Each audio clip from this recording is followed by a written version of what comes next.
लोकसभा चुनाव में राजस्थान में बीजेपी की खराब परफॉर्मेंस का अब असर दिखने लगा है। बीजेपी ने लोकसभा चुनाव में जो हार हुई है, 14 सीटें मात्र बीजेपी जीत पाई, 25 में से 11 सीटों पर बीजेपी को नुकसान उठाना पड़ा। अब उसकी जो समीक्षा के बाद में कह सकते हैं कि गाज गिरना शुरू हो गई है और पहला जो निर्णय हुआ है वो प्रदेश अध्यक्ष को लेकर हुआ है। सीपी जोशी को हटा दिया गया है। अब उनकी जगह मदन राठौड़ जो कि मूल ओबीसी से हैं उनको प्रदेश अध्यक्ष बनाया गया है। और उपचुनाव के लिहाज से भी देखें तो ये बड़ा एक दाव बीजेपी ने खेला है, जिसमें वोट बैंक को किस तरह से साधा जाए और किस तरह से जातीय समीकरण बिठाया जाए उसको लेकर कोशिश की गई है।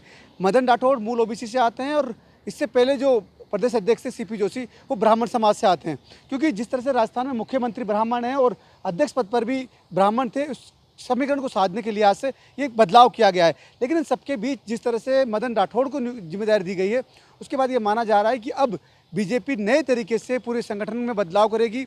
हर जो जिला उनकी कार्यकारिणी हो, चाहे जिला मोर्चे हों, उन सब में भी बदलाव करेगी। उसके साथ साथ में किस तरह से पार्टी को नए सिरे से संगठनात्मक मजबूत किया जा सकता है उस पर काम किया जाएगा, ताकि आने वाले जो 5 सीटों पर जो उपचुनाव होंगे उसका तो लाभ मिल सके। उसके अलावा जो पंचायती राज और जो नगरीय चुनाव होंगे उसका भी बड़ा असर यहाँ पर देखने को मिले। इसका लिए किस तरह से लाभ लिया जा सकता है उसकी लिए कोशिश होगी।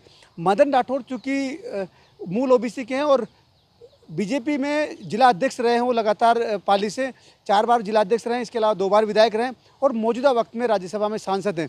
इसके अलावा बताया ये भी जाता है कि जो मदन राठौड़ है उनकी नज़दीकियाँ प्रधानमंत्री नरेंद्र मोदी से भी काफ़ी अच्छी है और उनके साथ में उनका लगातार जो संवाद है वो बना रहता है। तो यही वजह है कि प्रधानमंत्री ने अपने जो सबसे पसंदीदा जो पार्टी के जो नेता कह सकते हैं या कार्यकर्ता कह सकते हैं, उनको एक जिम्मेदारी दी है।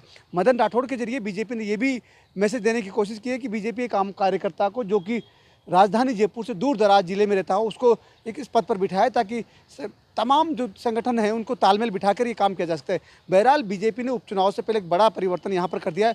अब इसका फ़ायदा कितना उपचुनाव में बीजेपी उठा पाती है, ये देखने वाली बात होगी। सहयोगी विजेंद्र के साथ जसवंत सिंह, ईटीवी भारत, जयपुर।